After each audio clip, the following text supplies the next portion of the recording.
Hi, for those of you who don't know me, my name is Miss Megan Blaine. This was my second year at New Ulm Area Catholic Schools and second year teaching kindergarten, but my third year teaching overall. Teaching this age is very unique.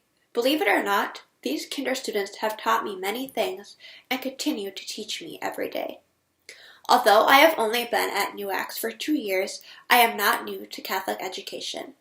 I was fortunate to attend parochial schools K through 12, graduating from Mankato Loyola, and then continuing on to a Catholic college in St. Joseph, Minnesota.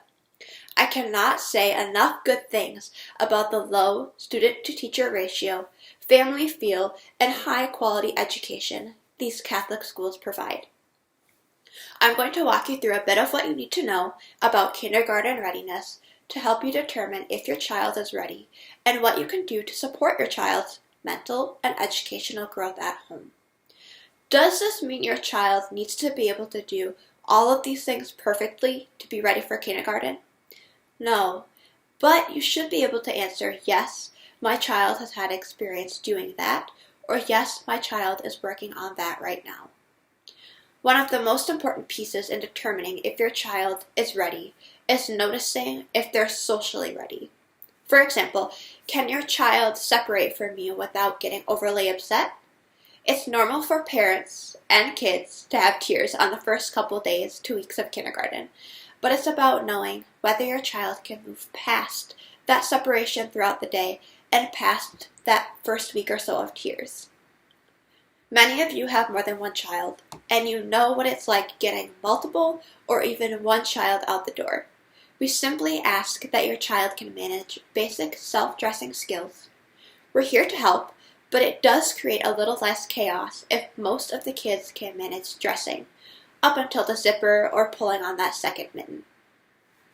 Another social piece is being able to and comfortable with interacting with other kids. We work a lot on respecting each other and each other's space, but for the most part, we anticipate that kids understand the basic sharing skills. The last two big social pieces are being able to express oneself, needs, and wants with words, and having the ability to pay attention for at least 5 minutes to a task an adult is leading. Another area of importance is play and fine motor work.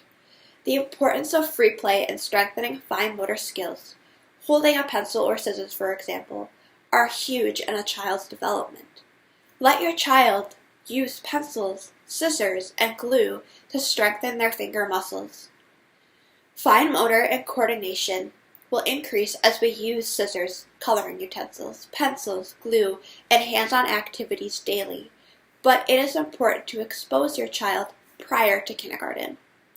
As much as we sometimes don't want them to make a mess with glue, scraps, etc., just remind yourself that it's helping them grow, develop, and be more ready for kindergarten.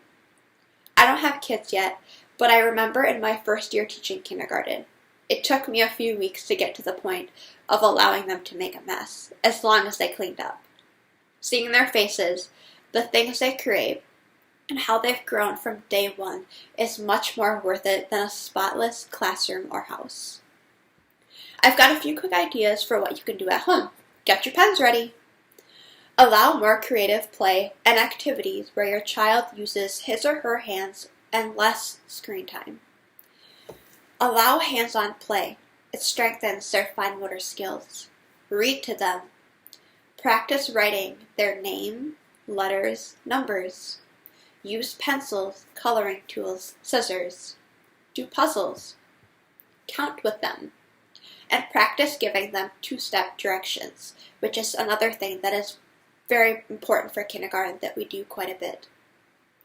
The things I touched on are key things to know if your child is ready and to help them get ready for kindergarten. You'll see a full checklist in the link below this video for kindergarten readiness. Lastly, if you remember anything from me, keep in mind that you know your child best. Take the pieces I touched on and the thoughts of preschool teachers on whether your child is ready, but ultimately, trust your gut and most importantly, your child. Thank you, and I look forward to meeting you and your child soon.